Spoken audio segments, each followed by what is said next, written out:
Allah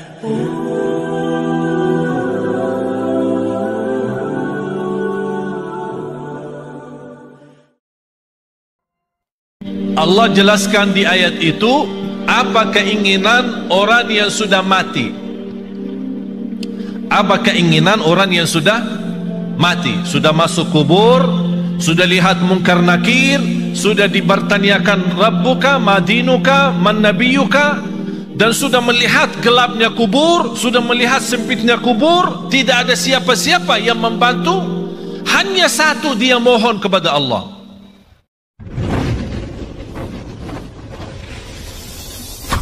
Bismillahirrahmanirrahim.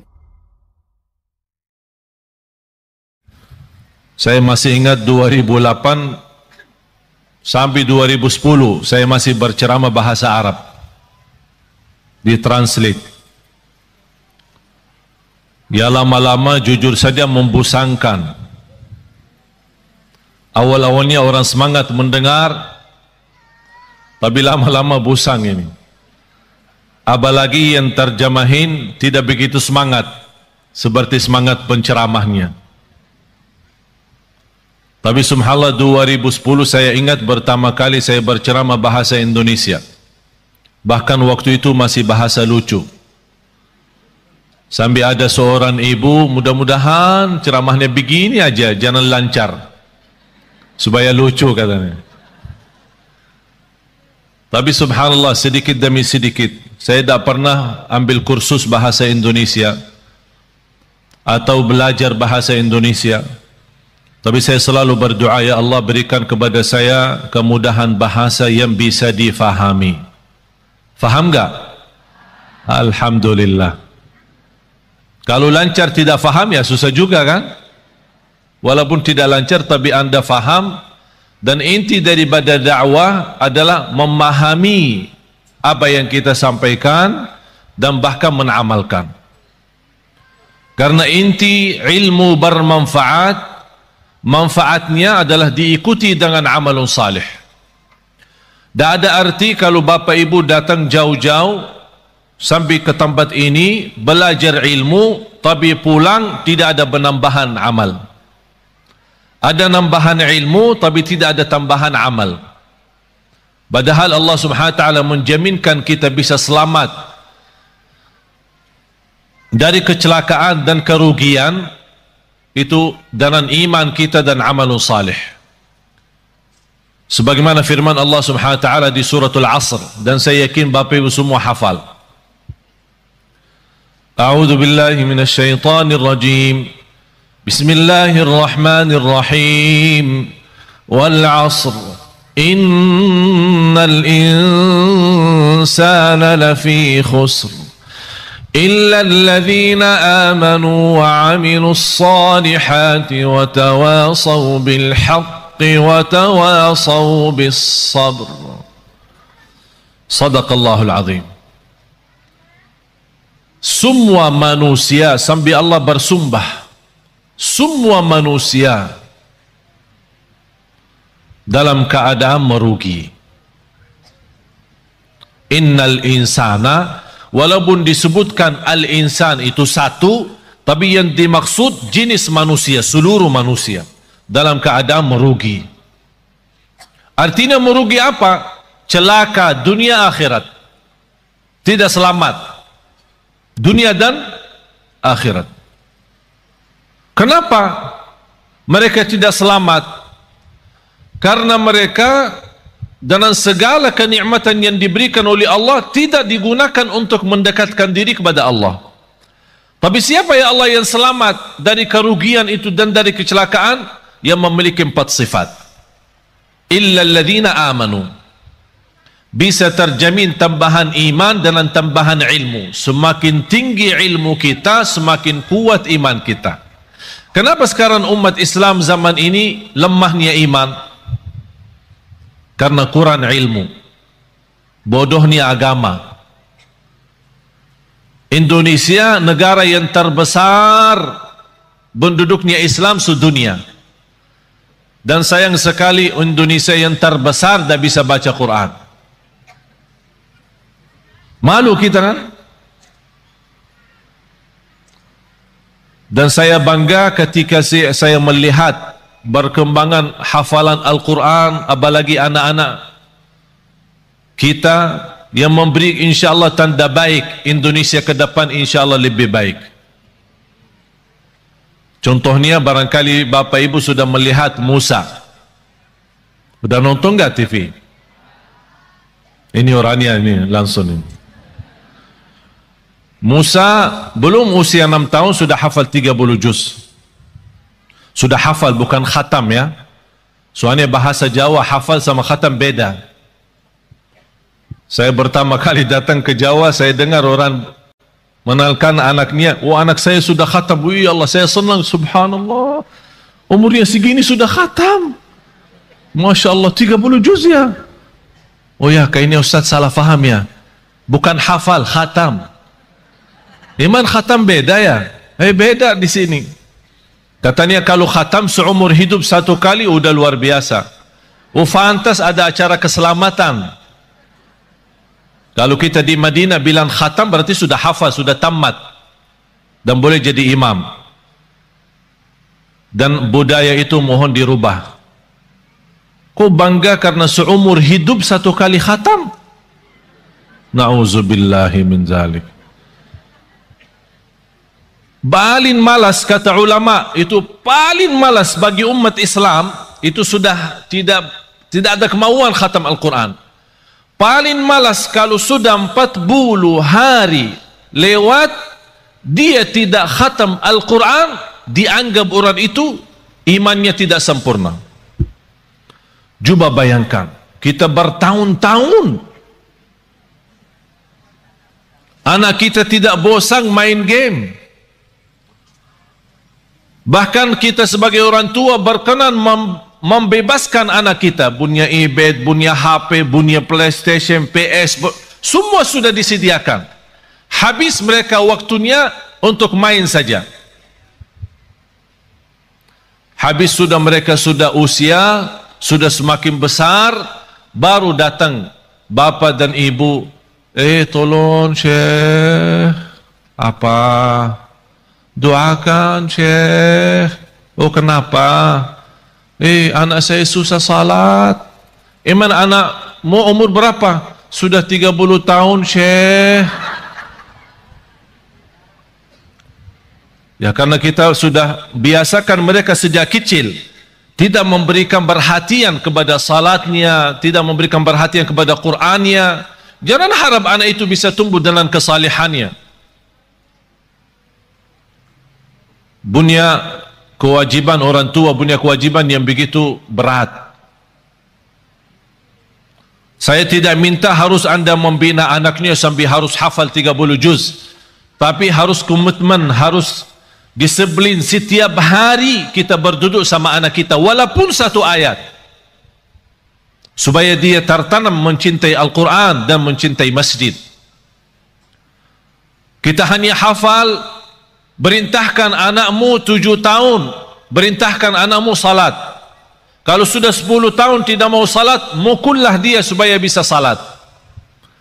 Semestinya sebelum kita berintahkan, ini berintah kalau sudah 7 tahun. Maksudnya Rasul apa? Sebelum memerintahkan, biasakan dia dulu supaya terbiasa. Artinya apa? Sejak dia kecil, masih di bawah 7 tahun, kita boleh membiasakan dia untuk bisa salat, untuk bisa membaca Al-Quran. Sampai kalau sudah 7 tahun, kita tidak punya, sebelumnya tidak punya kewajiban untuk memaksa atau memerintahkan. Tapi kalau sudah 7 tahun, baru mulai tugas baru adalah memerintahkan. Tapi supaya perintah itu bisa diterima dengan baik dan senang, kalau sebelumnya sudah membiasakan dia cinta Al-Quran dan cinta masjid, baru akan ringan menerima perintah dari orang tua. Anak salat, ya salat. Sekarang apa yang kita lihat? Apalagi kalau kita perhatiin masjid-masjid, yang paling ramai di masjid itu sudah bapak-bapak, sudah tua, mengharapkan husnul khatimah. Langkah-langkahnya aja susah berjalan, pelan-pelan aja ke masjid. Ditanya, Pak, anaknya mana? Oh dia di rumah lagi tidur. Tapi coba bayangkan kalau jam sekolah, Pak, anaknya di mana? Oh, lagi sekolah. Karena kita membiasakan kalau bangunin dia subuh, ketika salat subuh tidak begitu kita menaturkan dan komitmen supaya dia bisa menjaga salat subuh. Apalagi di masjid. Ayo nak, bangun nak, sudah azan nak. Ya, kedingin nak, nantok. Oh, nantuk ya, ya udahlah. Malah ditutupin selimutnya lagi. Pas jam sekolah, jam 7, bangunin lagi. Ayo nak, bangun. Masih nantuk. Bangun, sekolah. Wih, marah sekali. Pas sekolahnya marah. Kalau benar-benar kita cinta dan sayang anak kita, ingat firman Allah Subhanahu wa taala, "Ya ayyuhalladzina amanu qu anfusakum wa ahlikum nara." Kita sebagai orang tua punya kewajiban berjuang untuk menyelamatkan anak kita dari neraka jahanam. Bukan sekolah yang bagus. Apa artinya sekolah tinggi, kuliah yang terbagus, bahkan bisa keluar negeri, tapi na'udzubillah di akhirat masuk neraka?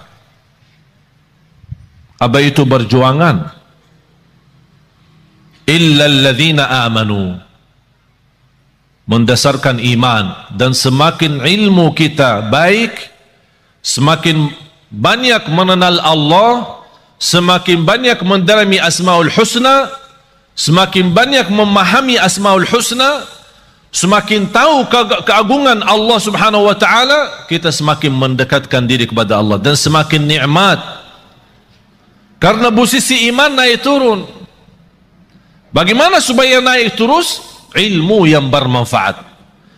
Pertama, ilmu yang sangat dianjurkan adalah ma'rifatullah. Kita lebih mengenal Allah Subhanahu wa taala. Habis iman, amalun salih.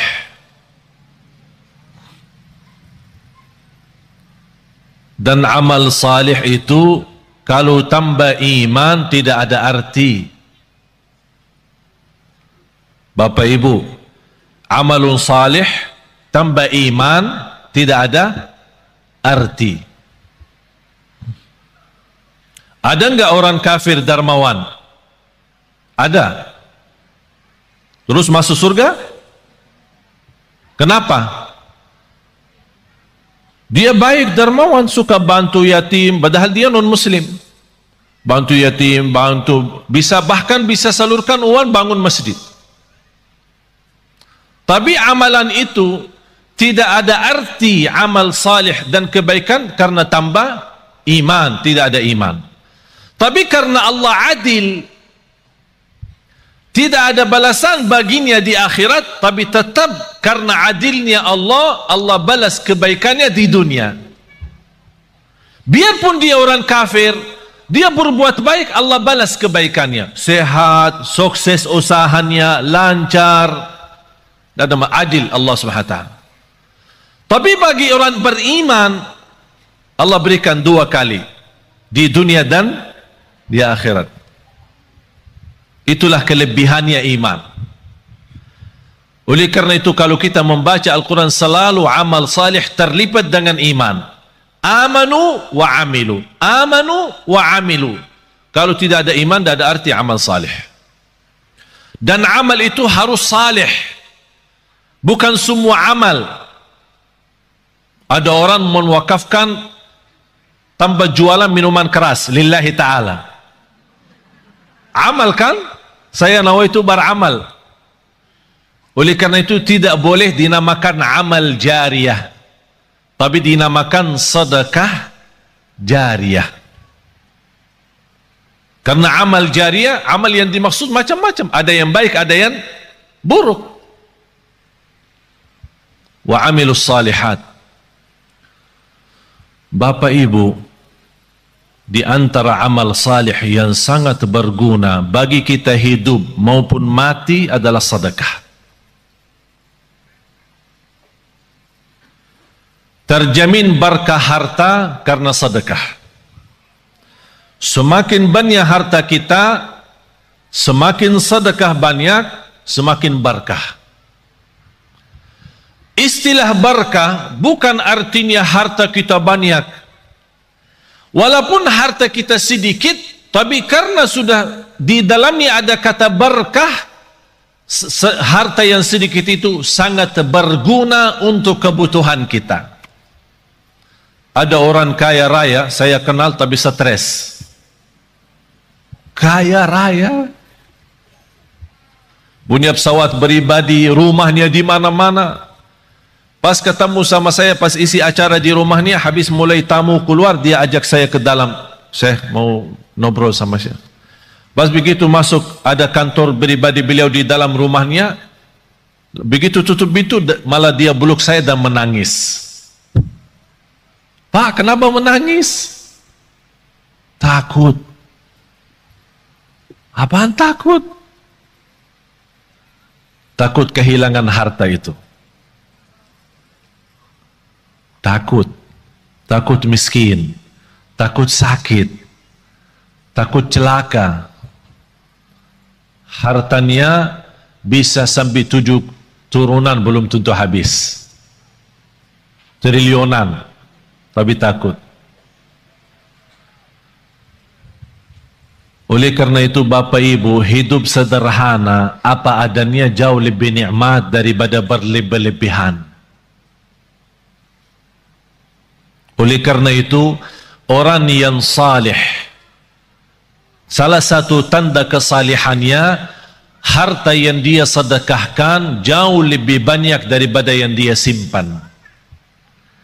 Tapi dasar itu bisa menjadi ringan. Sedekah lebih banyak daripada yang kita simpan adalah iman yang kuat. Tapi kalau imannya lemah, mana bisa? Saat bersedekah dia hitung-hitungan. Kalau diajak rame kumpulin sedekahnya, dia buka dompetnya. Ada isinya 1.000, 10.000, ada 100.000. Yang keluarinnya mana?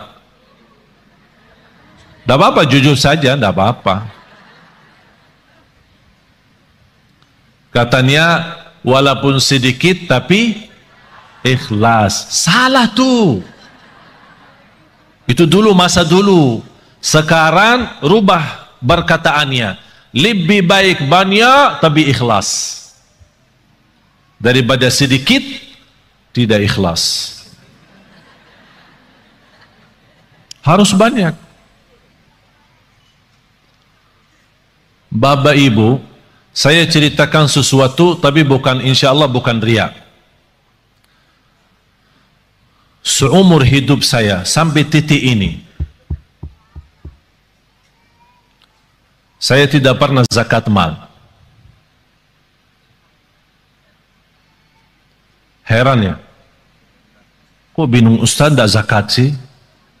Kita diajurkan suruh zakat, kok Ustaz tidak zakat? Seumur hidup sampai titik ini saya tidak pernah mengeluarin zakat setiap tahun. Kenapa? Karena saya tidak suka simpan duit. Kalau tidak ada duit, bagaimana ada zakat? Ada zakat kalau ada nisab kan? Ada nisab, ada haul. Kalau tidak ada nisabnya, mana boleh zakat? Dan aku heran terhadap seorang yang Allah berikan kelebihan rezeki, tapi saat dia berzakat dan sedekah itu, sepertinya merasa takut kembali miskin. Wallahi, hidup miskin di dunia lebih baik daripada hidup miskin di akhirat. Kenapa? Karena hidup miskin di dunia seberapa lama pun tetap namanya sebentar. Tapi kalau di akhirat, kaya selama-lamanya atau miskin selama-lamanya. Tidak ada batas. Oleh karena itu bahagia seorang yang saat dia bersedekah, dia sudah ingat, saya lagi isi tabungan akhirat saya. Supaya nanti kalau saya hadap Allah hari kiamat, rekening akhirat saya masih banyak. Subhanallah, luar biasa. Oleh karena itu sedekah termasuk salah satu amalan yang sangat berguna bagi orang yang hidup maupun mati. Sampai ada sahabat, ya Rasulullah, ibu saya meninggal, apa yang harus saya bisa berikan kepada ibu yang berguna, padahal ibu saya sudah meninggal. Kata Rasulullah, bersedekah. Bahkan Bapak Ibu tolong simpan surah Al-Munafiqun, surah 63 ayat 10. Surah 63, tolong simpan ya, ingat ya, jangan lupa. Surah 63 ayat 10. Allah jelaskan di ayat itu apa keinginan orang yang sudah mati. Apa keinginan orang yang sudah mati, sudah masuk kubur, sudah lihat mungkar nakir, sudah dibertanyakan Rabbuka, Madinuka, Man Nabiyuka, dan sudah melihat gelapnya kubur, sudah melihat sempitnya kubur, tidak ada siapa-siapa yang membantu, hanya satu dia mohon kepada Allah. وَأَنْفِقُوا مِمَّا رَزَقْنَاكُمْ مِنْ قَبْلِ أَنْ يَأْتِيَ أَحَدَكُمُ الْمَوْتُ فيقول رب لولا أخرتني إلى أجل قريب فأصدق وأكن من الصالحين. Ketika manusia menghadapi kematian dan bisa menyebutkan keinginannya dan cita-citanya, ya Allah, tundalah kematianku. Ya Allah, kembalikanlah aku dari kubur supaya aku bisa bersedekah kembali. Bukan bisa salat malam, bukan bisa baca Quran, bukan bisa puasa Isnin Kamis, bukan bisa berbakti baik sama orang tua, bukan supaya saya bisa haji umrah, bukan saya bisa nikmati Ramadan. Semua itu baik, tapi satu yang dia sebutkan, supaya saya bisa bersedekah kembali. Kenapa? Ulama menjelaskan, kenapa orang yang menghadapi kematian dan masuk kubur ingin kembali ke dunia untuk hanya bisa bersedekah lagi? Karena dia sudah lihat begitu dahsyat pahala sedekah yang telah dia berikan. Oleh karena itu dia mengharap, ya Allah, kalau memang begini, tolong kembali lagi ke dunia, tundalah kematianku supaya harta yang saya masih simpan bisa saya habiskan di jalanmu. Allahu Akbar. Sedekah itu luar biasa. Bahkan saking indahnya sedekah itu, Allah berikan satu pintu khusus namanya babus sedekah di surga. Jadi ada orang punya kelebihan apa? Ini ada babus sedekah masuk. Seperti Sayyidina Uthman. Sayyidina Uthman ibn Affan yang terkaya. Tahu enggak Bapak Ibu, ada satu cerita barangkali Bapak Ibu pertama kali mendengar. Sampai sekarang jarak kita antara kita sama Sayyidina Uthman 1400 tahun. Sampai sekarang ada satu rekening di bank di kota Madinah atas nama Uthman ibn Affan radhiyallahu anhu. Sampai sekarang. Itu apa? Beliau kan orangnya dermawan, suka bersedekah. Di antara sedekahnya dia menwakafkan sumur air yang dimiliki oleh orang Yahudi. Orang Yahudi ketika di zaman Rasul, orang Muslim mau minum, dia jual mahal. Jadi orang yang mampu bisa beli, orang yang tidak mampu tidak bisa. Kata Sayyidina Uthman begini, satu hari saya bayar. Satu hari saya bayar untuk umat Islam. Jangan tolak orang. Biar apapun, seberapapun diambil, biarkan saja. Dan satu hari untuk kamu. Jadi kontrak. Satu hari buat saya, satu hari buat kamu. Tapi apa yang terjadi? Di hari giliran Sayyidina Uthman, orang Yahudi suka mensusahkan orang Islam untuk menambil air. Beralasan air hari ini kurang, air hari ini tidak lancar, air hari sumurnya tidak begitu penuh. Banyak macam alasan membuat orang merasa kesusahan. Dapat berita oleh Sayyidina Uthman ibn Affan radhiyallahu an, langsung datang ke orang Yahudi, saya tawarkan, saya mau beli sumur itu. Orang Yahudi cintaannya harta. Dia berkata, kalau berani ya saya bayar, saya jual mahal. Mahal banget. Tapi karena Sayyidina Uthman radhiyallahu anhu tidak pernah menghitung-hitungan kalau saat di jalan Allah. Berapapun harta, berapapun biayanya, saya yang beli. Begitu sudah jadi membeli sumur air itu, kata Sayyidina Uthman, ya Rabbi, saksikan sumur ini wakaf lillahi ta'ala sampai hari kiamat. Sampai titik ini penghasilan sumur air sama kubun, ada satu kubun namanya kubun Sayyidina Uthman, dibeli sama, karena bukan hanya sumurnya, dibeli kubunnya, kubun kurma. Semua penjualan hasil kurma daripada airnya di mana-mana pun masuk ke rekening Sayyidina Uthman.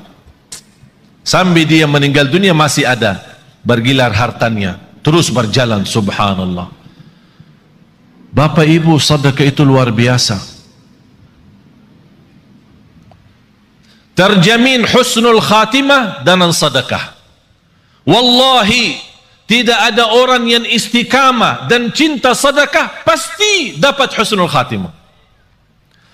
Selamat dari kecelakaan, selamat dari kematian buruk. Kalau kita bilang kecelakaan termasuk kebakaran, bahkan disebut dalam hadis selamat dari kematian mendadak. Karena salah satu ciri hari kiamat, akhir zaman, banyak meninggal dunia mendadak. Pas naik mobil meninggal, pas lagi makan meninggal, mendadak namanya. Supaya selamat dari mendadak, jangan sampai kita mati dalam keadaan buruk maupun mendadak, jagalah sedekah. Allah lindungi dari kematian mendadak, dari kematian buruk, dari kematian kecelakaan. Bahkan sedekah itu menjaminkan ridha Allah. Sedekah itu membadamkan kemurkaan Allah. Kalau Allah lagi murka sama kita, Allah marah sama kita, supaya Allah angkat kemarahannya lewat apa? Bukan haji, umrah, puasa, tidak ada, sedekah. Terjamin terhapus dosa kita lewati sedekah. Semua yang saya sebutkan ada lebih daripada 100 manfaat daripada sedekah. 100 manfaat. Bahkan sedekah itu bisa menjadi berkah bagi keturunan kita. Siapa yang ingin punya anak salih salihah, jagalah sedekah. Siapa yang ingin berbakti baik sama orang tua, walaupun orang tua sudah meninggal dunia, lewati sedekah. Oleh karena itu Bapak Ibu, setiap anda bersedekah dimanapun, tolong jangan lupa nawaitu untuk orang tua.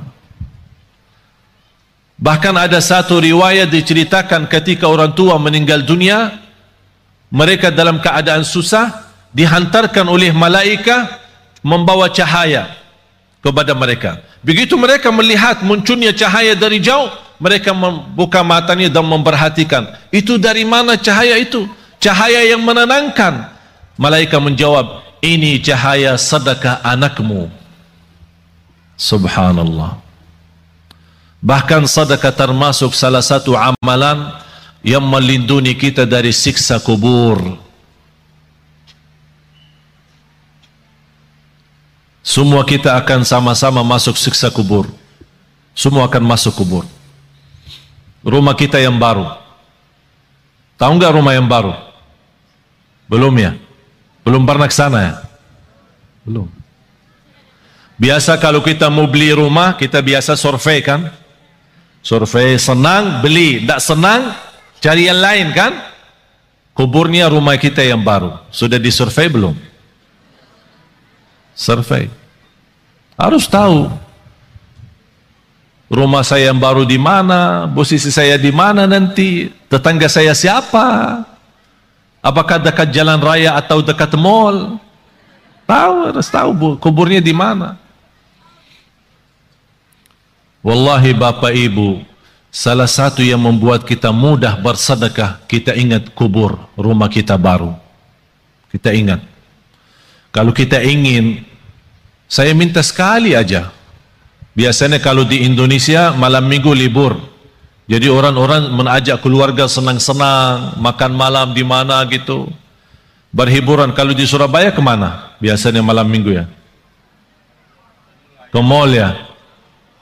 Ya udah sekali-kali malam minggu dikubur. Ajak dong. Apalagi kubur di Indonesia sudah gelap. Gelap alami ya, bukan masuk ke dalam, di luar aja sudah gelap. Jadi enak, suasana enak. Duduk aja, tidak usah panjang lebar, duduk aja. Duduk. Apalagi kalau di samping kubur lagi terbuka, wow, luar biasa tuh. Biar bisa pandangannya enak. Subhanallah. Masa ini rumah saya? Ukurannya berapa sih? Ya boleh sekarang ketawa. Boleh ketawa. Tapi Allah saja yang maha tahu bagaimana keadaan kita nanti di dunia kubur. Oleh karena itu jamaah sekalian, wallahi hidup ini serius. Hidup ini sangat serius. Sudah habis waktunya bercanda, habis waktunya berketawa, habis waktunya untuk dunia saja. Dan banyak ciri-ciri, semakin banyak ciri hari kiamat. Itu memberikan tanda hari kiamat semakin dekat. Bahkan yang lebih dekat adalah kematian. Tidak ada yang bisa jamin berapa sisa umur kita. Sekarang kalau saya bertanya, yakin hidup atau yakin mati? Bukan yakin hidup. Yakin mati daripada yakin hidup. Kenapa? Karena tidak ada yang bisa jamin hidup sampai besok. Tapi bagi orang yang bersedekah, kapanpun dijemput kematian, dia siap. Dan saya minta bukan sedekah yang biasa-biasa, tapi sedekah yang luar biasa. Jangan kita sedekah biasa, tapi minta ya Allah berikan rezeki yang luar biasa. Harus kita juga adil. Harus kita adil. Allah akan berikan yang luar biasa kalau kita juga bersedekah yang luar biasa. Wallahi Bapak Ibu, yang namanya harta bukan yang kita simpan, tapi yang harta sesungguhnya adalah yang kita memberi. Itulah yang namanya harta kita. Tapi yang harta kita simpan, wallahi bukan harta kita. Karena besok meninggal dunia dinikmati oleh ahli waris. Bahkan bisa ahli waris salah guna. Dan dosanya kita tanggung.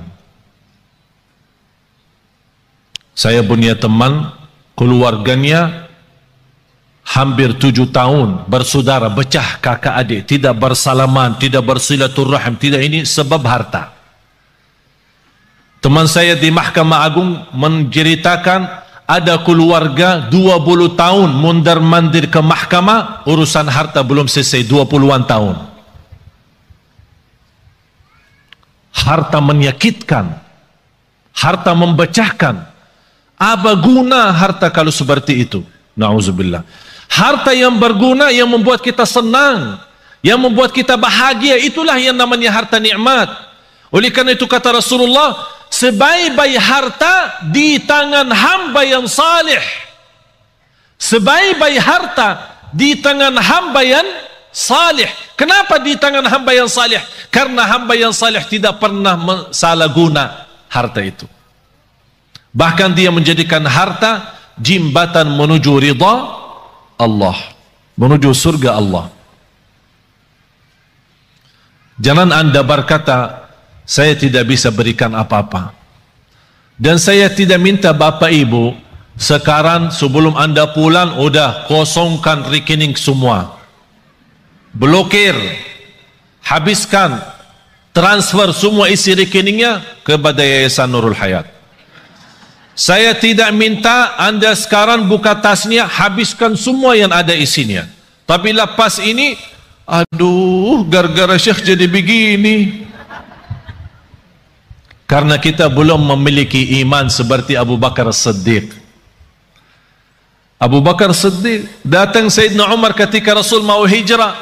Sayyidina Umar datang membawa separuh harta. Sayyidina Umar waktu itu cukup kaya, separuh. Jadi kalau punya 2 rumah, ikhlas 1 rumah. Kalau punya 2 mobil, ikhlas 1 Kalau punya 2 istri, ikhlas 1. Subhanallah, luar biasa. Separuh harta dia ikhlaskan. Sampai Sayyidina Umar merasa dirinya sudah begitu luar biasa perbuatan kebaikan.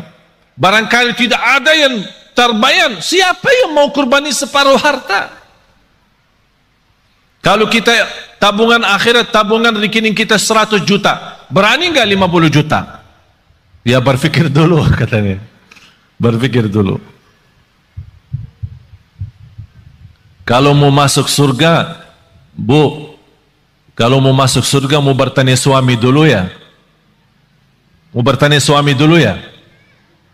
Banyak yang salah mengerti soal nafkah. Ada kewajiban nafkah dari bapa kepada istri. Ada namanya nafkah uang belanja. Uang belanja rumah. Jadi apapun yang di kebutuhan rumah diserahkan bapa kepada ibu. Belanja sayur, belanja makanan, pokoknya semua kebutuhan rumah. Ini namanya nafkah umum, nafkah bersama. Tidak boleh disalahguna tanpa izin suami. Ada nafkah yang namanya pemberian dari suami kepada istri. Sayang, ini untukmu. Buat apa? Ya terserah. Ada orang ibu, suami saya suka kasih saya untuk pribadi setiap bulan misal 3 juta atau 2 juta. Tapi kadang-kadang saya bingung, kalau bersedekah apakah minta izin suami? Enggak. Itu namanya hakmu sendiri. Apapun digunakan tidak perlu minta izin suami. Tapi jangan uang pribadi yang diberikan oleh suami disimpan, uang belanja buat rumah disedekahin. Ditanya sama ini, kok habis makanan di rumah? Kemarin Syekh Ali ajak kita bersedekah, jadi saya salah keluarin uang belanja yang saya pakai. Itu yang harus izin suami. Bapak ibu jamaah sekalian, sedekah itu ketika Rasulullah SAW didatangi oleh Umar bin Khattab waktu hijrah. Ya Rasulullah, ini separuh harta saya untuk jalanmu, perjalananmu hijrah ke Madinah.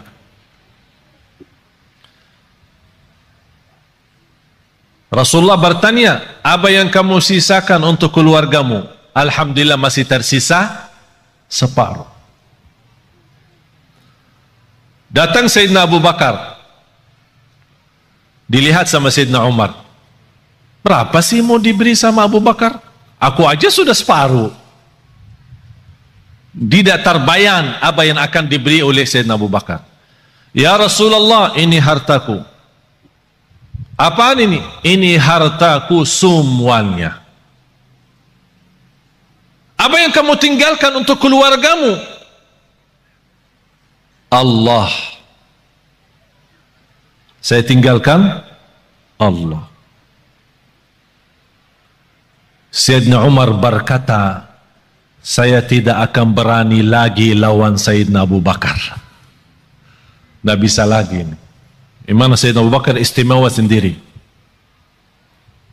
Tapi Bapak Ibu jangan coba-coba ya. Datang ke Yayasan Nurul Hayat, ini harta saya semua. Terus buat keluarga, saya tinggalin Allah. Gila loh. Dianggap gila. Tidak wajar. Tapi yang saya minta Bapak Ibu, boleh Anda bersedekah. Tapi tolong sekali-kali kita tunjukkan sedekah yang terbaik. Segala sesuatu kalau berlebihan, ujung-ujungnya tidak baik. Selain sedekah, walaupun berlebihan, tak ada rugi. Wallahi terjamin barakah, rizkinya terjamin lancar.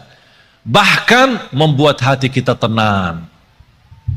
Karena kita hidup apa adanya.